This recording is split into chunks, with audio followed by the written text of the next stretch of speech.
35절까지 말씀 교도하도록 하겠습니다. 창세기 29장 21절에서 35절입니다. 오늘은 1월 8일 토요일 아침입니다. 1월 8일자 본문 창세기 29장 21절에서 35절입니다. 구약성경 43쪽입니다. 야곱이 라반에게 이르되 내 기한이 찼으니 내 아내를 내게 주소서. 내가 그에게 들어가겠나이다. 라반이 그곳 사람을 다 모아 잔치하고 저녁에 그의 딸 레아를 야곱에게로 데려가매 야곱이 그에게로 들어가니라. 라반이 또 그의 여종 실바를 그의 딸 레아에게 시녀로 주었더라. 야곱이 아침에 보니 레아라 라반에게 이르되 외삼촌이 어찌하여 내게 이같이 행하셨나이까? 내가 라헬을 위하여 외삼촌을 섬기지 아니하였나이까? 외삼촌이 나를 속이심은 어찌 됨이니이까?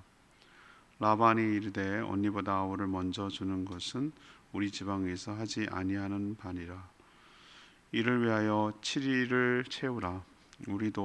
우리가 그도 내게 주리니 내가 또 나를 7년 동안 섬길지니라. 야곱이 그대로 하여 그 7일을 채우매 라반이 딸 라헬도 그에게 아내로 주고 라반이 또 그의 여종 비라를 그의 딸 라헬에게 주어 시녀가 되게 하매 야곱이 또한 라헬에게로 들어갔고 그가 레아보다 라헬을 더 사랑하여 다시 7년 동안 라반을 섬겼더라. 여호와께서 레아가 사랑받지 못함을 보시고 그의 태를 여섰으나 라헬은 자녀가 없었더라.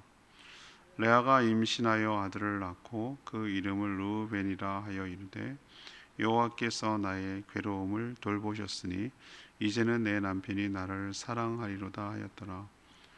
그가 다시 임신하여 아들을 낳고 이르되 여호와께서 내가 사랑받지 못함을 들으셨으므로 내게 이 아들도 주셨도다 하고 그의 이름을 시므온이라 하였으며 그가 또 임신하여 아들을 낳고 이르되 내가 그에게 새 아들을 낳았으니 내 남편이 지금부터 나와 연합하리로다 하고 그의 이름을 레위라 하였으며 또 그가 또 임신하여 아들을 낳고 이르되 내가 이제는 여호와를 찬송하리로다 하고 이로 말미암아 그가 그의 이름을 유다라 하였고 그의 출산이 멈추었더라. 아멘.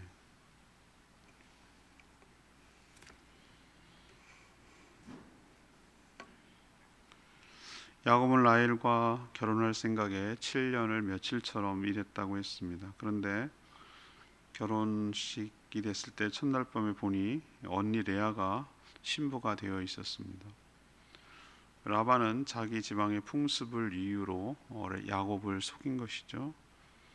그러면서 제안을 합니다. 라헬을 놓지 못할 것이니 7일 동안 잔치를 끝내고 7년을 더 일하면 일하는 조건으로 라헬도 주겠다고 말합니다. 동시에 자매 둘을 아내로 얻었지만 이 결혼 생활은 평탄하지 않았습니다. 야곱은 처음부터 레아에게 마음이 없었기 때문에 냉대했습니다. 하지만 하나님은 그녀를 통해서 아들 4명을 낳게 하셔서 그녀를 위로해 주셨다는 내용이 오늘 내용입니다. 오늘 질문은 야곱의 이 결혼에서 무엇을 깨달을 수 있습니까? 야곱의 결혼에서 깨닫는 점은 무엇입니까? 이것이 오늘 질문입니다. 먼저 21절에서 26절까지 말씀, 자신의 삶을 되돌아보게 하십니다. 야곱은 라헬과 결혼할 생각에 7년을 며칠처럼 섬겼다라고 20절, 바로 어제 묵상한 마지막 절이 그 얘기입니다. 그러나 결혼 첫날 밤 맞은 아내는 라헬이 아니라 그의 언니 레아였습니다. 속은 것을 알게 된 야곱은 외삼촌 라반에게 따졌습니다. 어떻게 나한테 이럴 수 있습니까? 내가 7년 동안 섬긴 거 모르십니까? 라헬 때문에 섬긴 거 아시면서. 그랬더니 라반이 하는 말은 언니를 먼저 결혼시키는 것이 자신들이 사는 이 지방의 사람이라고 그렇게 둘러대는 것이 핑계죠. 거짓말이고 속인 거죠. 정말 이 풍습을 꼭 지켜야 되는 일이었다면 야곱이 처음에 7년을 라헬을 위해서 일하겠습니다라고 말했을 때 그때 얘기해야 되죠. 우리 집안의 풍습은 그게 안 된다. 레아부터 결혼을 하는 게 맞다. 네가 하려면 하고 아니면 아니어야 된다. 이렇게 얘기하는 게 맞죠. 처음 시작할 때 7년 시큰 일해놓고 나니까 이렇게 하는 거, 이건 처음부터 야곱을 속이려는, 더 착취하려는 그런 악한 의도에서 한 것이었죠. 라반 보세요. 첫날 밤 레아를 손을 잡고 야곱에게로 데려갔어요. 의도적으로 속였다는 거예요. 의도적으로 이 야곱을 속이려고 작정을 했다라는 것을 알 수가 있어요. 야곱은 알아요. 야곱도 삼촌을 7년 동안 보면서 몰랐겠어요? 외삼촌을? 아니, 멀리 갈 거 없어. 지네 엄마 보면 알겠지. 지네 엄마하고 리브가하고 라반은 뭐죠? 남매지간이잖아요. 자기도 그 피를 물려받았으니 형도 속이고 아버지도 속이고 속인 거 아니겠어요? 원래 알아보잖아요. 선수가 선수를 알아본다고. 자기도 늘 속여왔고 그렇게 살았으니 외삼촌의 성품을 몰랐겠어요? 아주 많이 닮았겠죠. 유사했겠고. 라반이 뭐라 그러죠? 그때는 페스티벌, 그러니까 결혼식이 멀리도 친척 와야 되고, 제주도도 보니까 3일 했다 합디다. 3일. 동네 잔치였다 그래요. 근데 모든 문화에는 다 이유가 있어요. 전 그렇게 생각해요. 괜히 뭐 풍습이 그냥 내려온 게 아니에요. 필요에 의해서 내려오는 거예요. 왜 동네 잔치가 될 수밖에, 혼자 한 가정이 감당이 안 돼요. 그러니까 먹을 건 또 돼지를 잡으면 또 상하니까 함께 나눠 먹지. 또 돼지를 어떻게 토막토막 내고 잡을 수는 없잖아요. 한 마리 잡으면은 잔치를 해야 돼요. 근데 이 동네 잔치 왜? 그러면 나만 손해잖아. 아니죠. 나도 저 집 잔치할 때 가서 얻어 먹을 수 있으니까.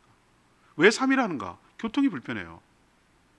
만약에 서귀포에서 이쪽까지 넘어오려면 옛날에 차가 없던 시절이었다면은 그런 식으로 걸릴 거예요. 부고하는데 얼마, 또 오는데 얼마.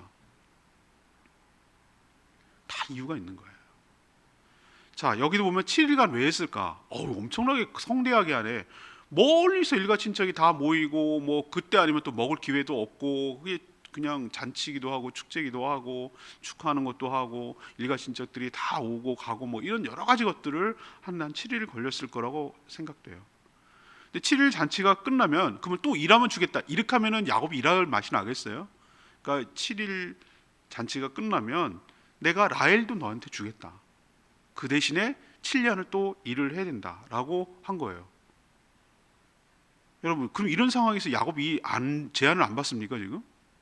받을 걸 다 알고 있어요. 이거 다 계산한 거예요.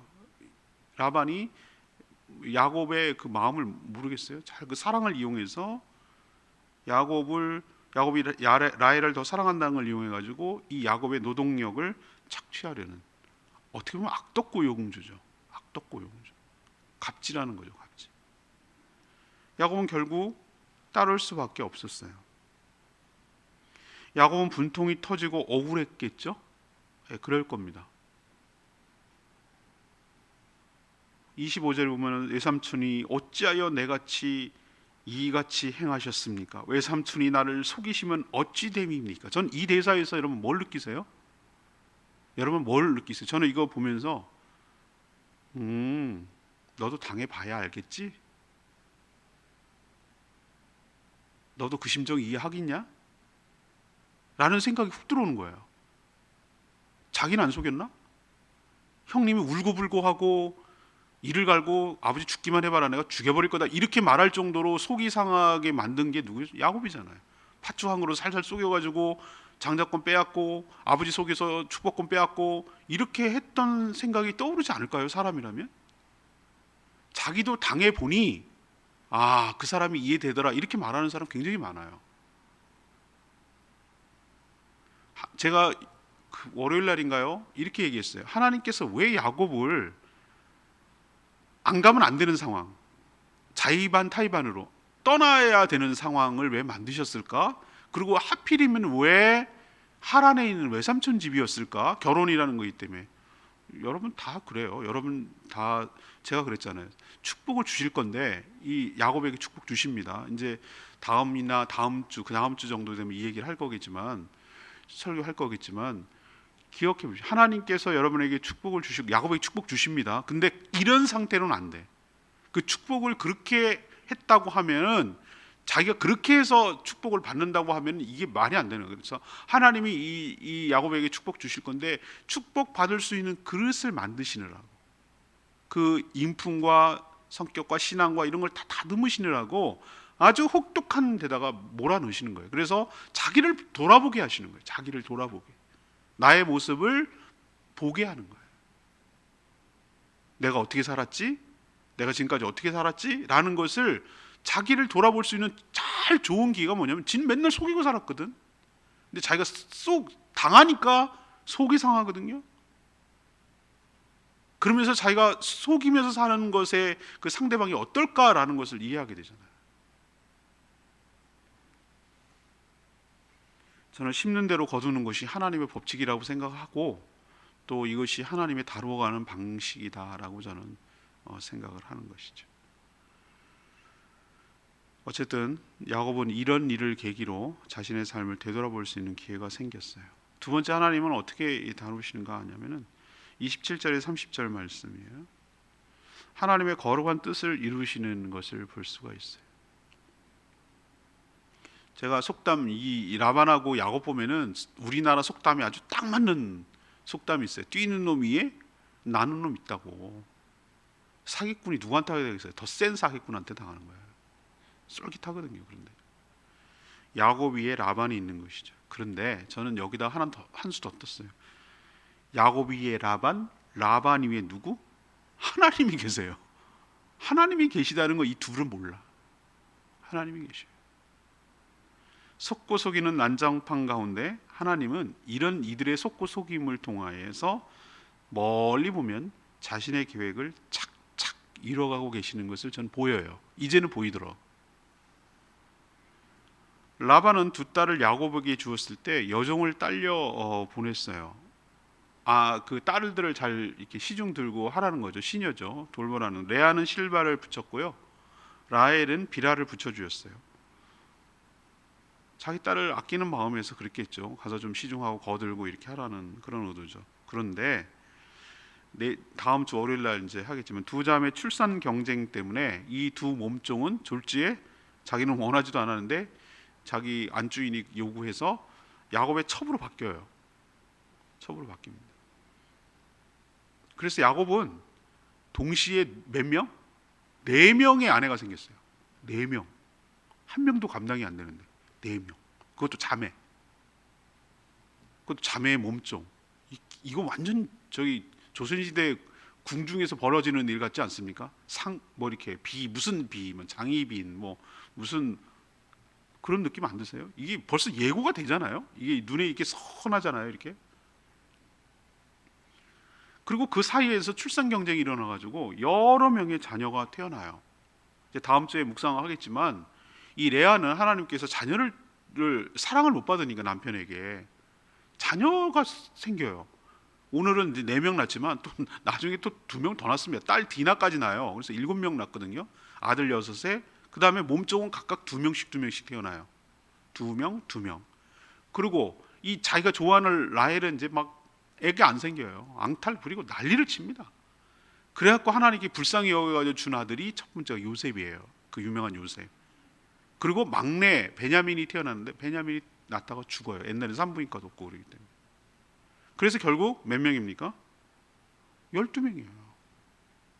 그리고 플러스 디나라는 나중에 이 디나가 큰 그 뭐라 그럴까 사건의 중요한 인물이 되는데, 자 12명. 그럼 뭐가 딱 떠오르죠 여러분? 12지파. 12지파. 이스라엘 12지파가 딱 이들이 다 야곱의 아들들이 전부 다 이스라엘 12지파의 조상이 됩니다. 여러분 창세기는 우리가 지금 뭐 창세기 요즘 다 읽고 출애굽기 읽고 이제 레위기 들어가고 막 이러니까 이제 여러분 눈이 확 들어오시죠? 창세기를 쭉 무사히 했기 때문에 이게 보세요. 숲을 보고 나무를 보고 그러면은 성경이 이제는 입체적으로 다가오고 확 들어오게 돼 있어요. 이런 효과를 하려고 이렇게 한 거였는데 아무튼 이제 잘 들어올 거란 말이죠. 창세기에 뭐만 있는 게 아니에요. 천지 창조하고 타락하고 뭐 홍수하고 이것만 있는 게 아니라 사실은 많은 비중을 족장 이야기를 많이 하잖아요. 족장이 쓰리콤보 뭐 네 명이라고도 말하지만 아브라함, 이삭, 야곱하고 요셉을 얘기하는데 요셉도 스토리가 참 길죠. 근데 족장일까라는 생각이 들어요. 근데 야곱이 저는 중심 같아요. 야곱이 이삭은 징검다리였고 아브라함은 시작점이었고 시조였고 이삭은 중간다리. 진짜 족장 이야기는 야곱 이야기 같아요. 요셉은 야곱 이야기에 그 이어지는 자기 아들들에 의한 왜 그걸 보여주냐면은 보세요. 이 아브라함은 이스마엘 제끼고 이삭은 에서를 제끼고 야곱을 했는데 야곱의 12아들은 첩의 아들임에도 불구하고 다 이스라엘로 들어와요. 한 명도 낙오되지 않아요. 12명의 지파가 다 이렇게 끌어안아요. 그리고 민족의 조상이 되거든요. 이걸 보면 하나님은 이런 일들을 통해서 뭘 계획하고 있는 거죠? 그들은 몰라요. 당사자들은 지금 무슨 일이 벌어지고 있지만 하나님은 언약, 약속을 지켜가고 있어요. 뭐죠? 바다의 모래처럼 하늘의 별처럼 뭐 하겠다?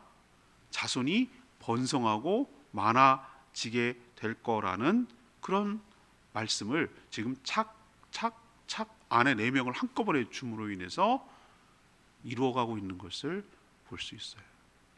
자, 우리는 눈을 열어서 하나님이 하신 일을 봐야 될 줄로 압니다. 무슨 일? 내가 당장에 그 현장 속에 깊숙이 들어있을 때는 그게 안 보여요. 눈이 안 들어온다고. 우리도 뭐 찾을 때 보면 어이없는 일 있잖아요. 여러분들 저도 이제 서서히 그런 걸 경험하는데 참 거기에다 놔두고 내가 열쇠를 잊어버린 거예요. 어디 갔지? 아무리 찾아도 없는 거예요. 나 이거 왜 이러지? 막 기억을 막 더듬어 봤더니 옷 갈아입으려고 거기다 놔뒀구나. 그게 생각난 거예요. 나중에. 어이가 없어. 지금 우리가 코로나가 한참 진행되고 있는데 지금은 우리가 뭐 정신없기 때문에 몰라요. 근데 이게 끝나고 나서 이렇게 되돌아보면은 이 코로나가 가져온 변화가 어마어마하다라는 것을 여러분 나중에 깨닫게 될 거예요. 지금 그걸 우리는 몰라. 필요에 의해서 사람이 접촉하지 못하니까 비대면이 많이 일어날 수밖에 없고 그로 인해서 완전히 우리 생활 패턴과 산업이 완전히 뒤집어지고 있어요. 근데 우리는 몰라. 지금 앞으로 메타버스 제가 관심을 갖고 있는 것이 있는데 이제는 어제 이제 매트리스 마지막 편 다 봤네. 그걸 보는 이유는 이 세상이 이제 뒤집어질 거예요. 달라질 거예요. 완전히 달라져요. 우리가 살던 못 적응하면 이제 죽는 거예요. 이 정도로 모르는 것처럼 우리는 저는 그걸 어떻게 하냐면 여기서 보면은 아니 야곱하고 그 4명의 일들이 무슨 일이 벌어지고 있는지 자기들은 알겠어요? 모릅니다. 그런데 걱정하지 말 것은 하나님께서 우리의 삶을 통하여 우리의 연약함이든 우리의 실수든 우리의 어떠함이든 그걸 다 활용해서 하나님의 약속을 성취하고 하나님께서 우리의 구원을 완성시키기 위해서 나아가고 있다는 것은 잊지 않고 하나님 은혜로 살아가기를 원합니다. 세 번째는 31절에 35절 말씀이에요. 아파하는 자에게 위로를 주시는 모습을 볼 수 있어요. 저는 가장 가련한 여인이 저는 레아라고 생각해요. 레아가 마음이 안 됐어요. 우리 정문자매 통독 성경하다가 레아의 마음이 꽂힌 것 같아. 눈에 안 들어오던 레아가 왜 이렇게 슬퍼해? 남편도 사랑 못 받으니까 하나님 그래서 위로해 주시는 거예요. 아버지 라반에게 이용당해서 야곱의 첫 부인이 됐지만 처음부터 야곱은 레아를 좋아하지 않았어요. 라헬을 좋아했어요. 자기도 그걸 못 느끼겠어요? 여잔데? 남도 아니고 자기의 여동생하고 비교를 당한다. 같은 아내 입장에서 경쟁해야 된다. 나는 사랑받지 못한다. 이거 견딜 수 없어요. 이건 견딜 수 없는 거예요. 이거는 있을 수 없는 거예요. 차라리 남이면 그냥 원수라도 지고 하겠지. 자기 자매잖아요. 자기 그리고 동생이잖아. 이게 너무나 괴로운 거예요. 비슷한 예가 하나 있죠. 자매는 아니지만 분인나하고 한나 얘기 여러분 사무엘 낳을 때 그거 기억나십니까? 얼마나 멸시하고 얼마나 괄시하고 막 이랬겠냐고요. 그런데 하나님은 레아가 남편 야곱에게 사랑받지 못하는 것을 보시고 태의 문을 열어서 아들들을 출산하는 것, 그것도 4명이나 연달아 위로해 주셨어요. 사랑받지 못하는데 어떻게 애는 이렇게 많이 생기는지 난 정말 그것도 좀 이해가 안 가지만, 아무튼 4명이나 연달아 쭉쭉쭉 났어요. 근데 비교해서 라헬은 아직 아이가 없었어요. 그러니 뭐 라헬은 지금 미치고 팔딱 뛰고 오는 거죠. 뭐 팔짝팔짝 뛰는 거죠. 레아의 네 아들의 이름은 그녀의 아픔, 그녀의 소망이 묻어나요. 그게 전 너무 짠한 거예요. 얘를 부를 때마다 그게 떠오를 거 아니겠어요? 르우벤은 무슨 뜻입니까? 첫 장남이에요. 르우벤은 봐라, 아들이다. 뭐 얼마나 당당하겠어요. 첫 아들 내가 낳았다. 내가 아들이다. 봐라, 아들이야. 그게 르우벤이. 르우벤이 아들이라고 그랬잖아요. 봐라, 아들이다. 그 뜻이에요. 시므온은 하나님께서 내 기도를 들어주셨다. 시므온. 레위는 내 남편이 이제 나와 연합할 것이다 라는 레위예요. 유다는 하나님을 뭐 하는 거죠? 찬송하리로다 라고 일단은 출산이 여기서 멈춰요. 또 나중에 2명이 더 낳습니다만, 이 얘기는 뭐예요? 모든 남편이 자기에게 해주기를 바라는 소망을 갖다가 자기 아들의 이름으로 붙였어요.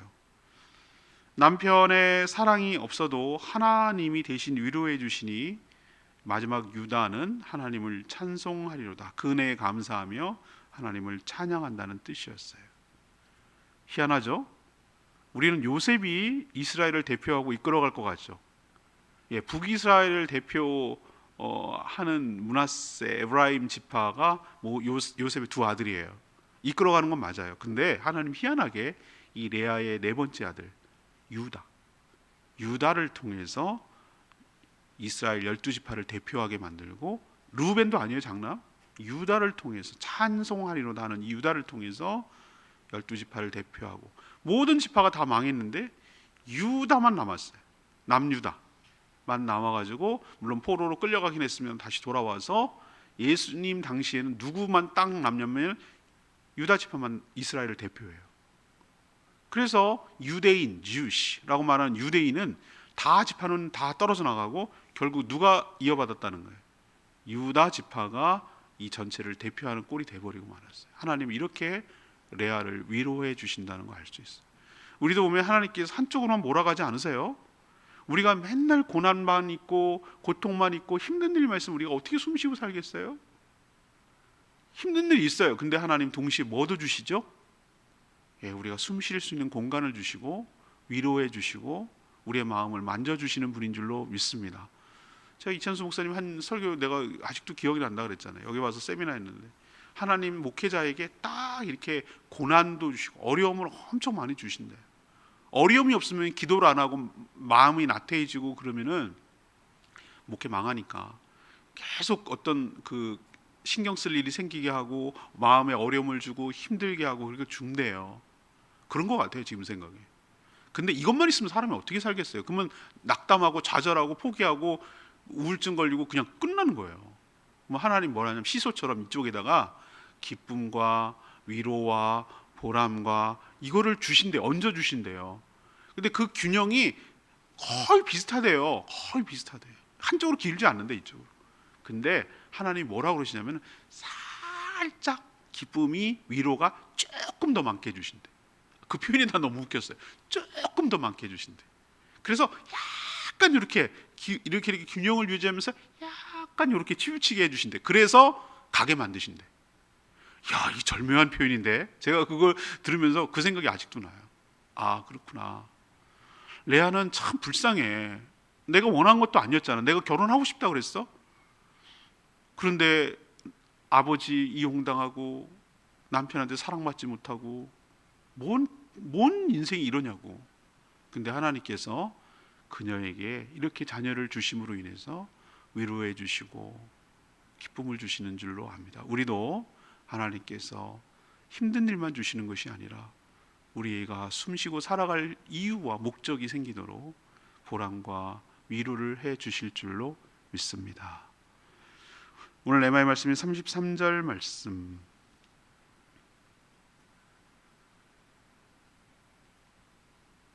그가 다시 임신하여 아들을 낳고 이르되 여호와께서 내가 사랑 받지 못함을 들으셨으므로 내게 이 아들도 주셨도다 하고 그의 이름을 시므온 하나님께서 들으셨다 뭐 이런 얘기인데요.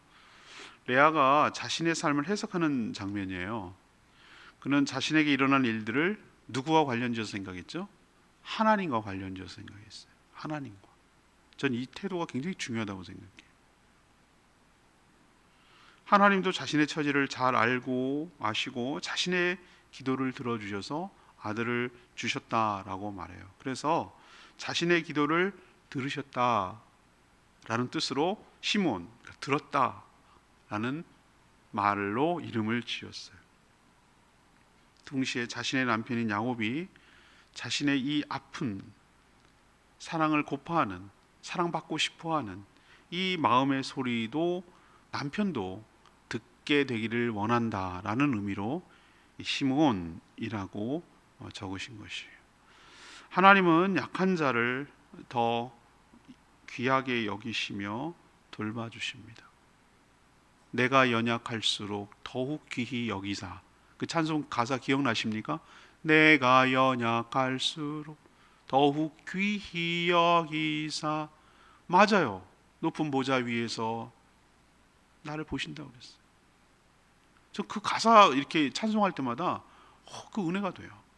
그래, 연약할수록, 약할수록, 힘들수록 더 귀하게 여기신대요. 우리도 보면은 강아지들이 젖도 못 먹고 형제들 7마리 태어나는데 맨날 치이고 젖도 못 찾아 먹고 벌벌벌거리고 눈도 안 떠가지고 이런 거 있으면 마음이 짠해요. 그래서 그 강아지에다가 제일 절 물려주고 더 이렇게 신경 써는 느낌 아시겠어요? 그런 것처럼 하나님이 우리가 연약할수록 마음이 쓰이는 거예요. 레아가 하나님이 아휴 얼마나 속이 상할고 얼마나 화가 날고 얼마나 마음이 아플까 이런 생각하시면서 하나님이 이렇게 챙겨주시는 그걸 전 느껴요. 하나님의 그 마음을 느낀다고. 여러분도 하나님께서 연약할수록 마음이 힘들수록 나한테 어떻게 이럴 수가 있어 이렇게 하는 게 아니라 연약하고 마음이 힘들수록 하나님께서 위로해 주시고 살아갈 이유를 찾도록 은혜를 베풀어 주실 줄로 믿습니다. 오늘 말씀 붙들고 기도하기 전에 찬양지 522장입니다.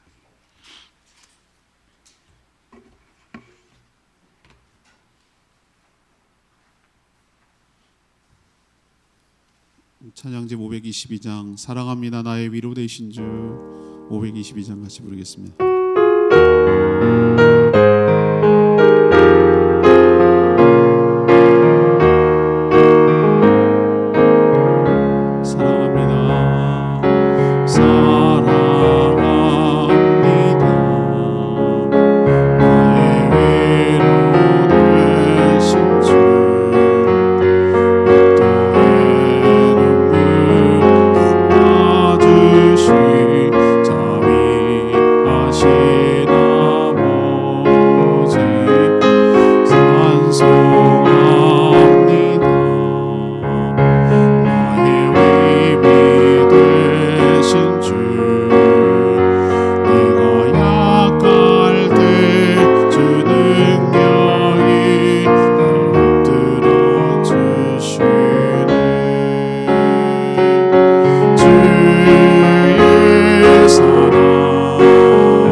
우리를 위로해 주시고 우리가 연약할수록 마음을 써주시는 하나님의 은혜가 필요합니다.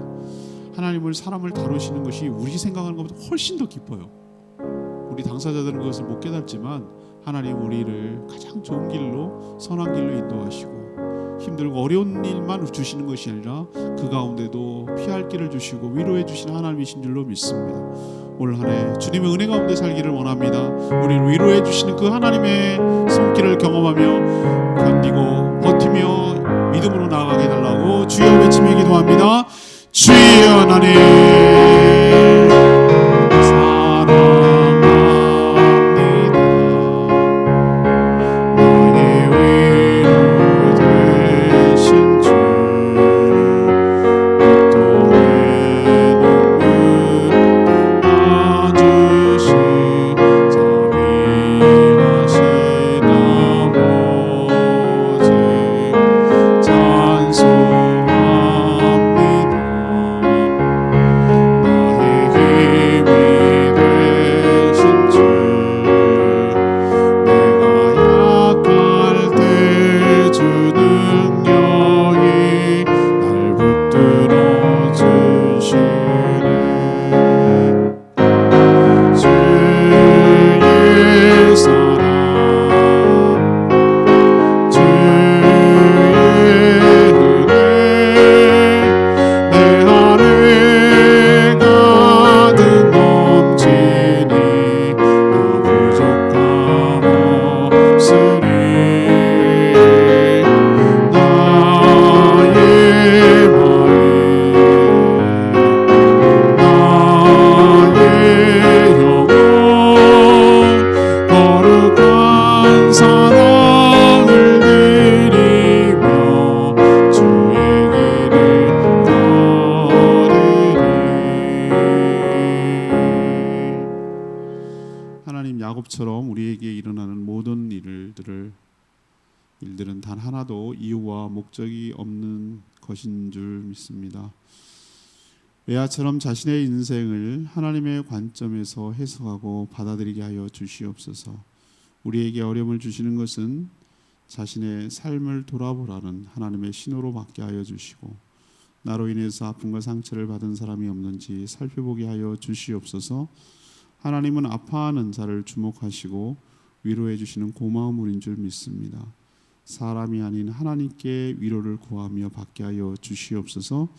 이런 중에도 하나님의 거룩한 뜻은 이루어지는 것을 믿음의 눈으로 볼 수 있게 하여 주시옵소서.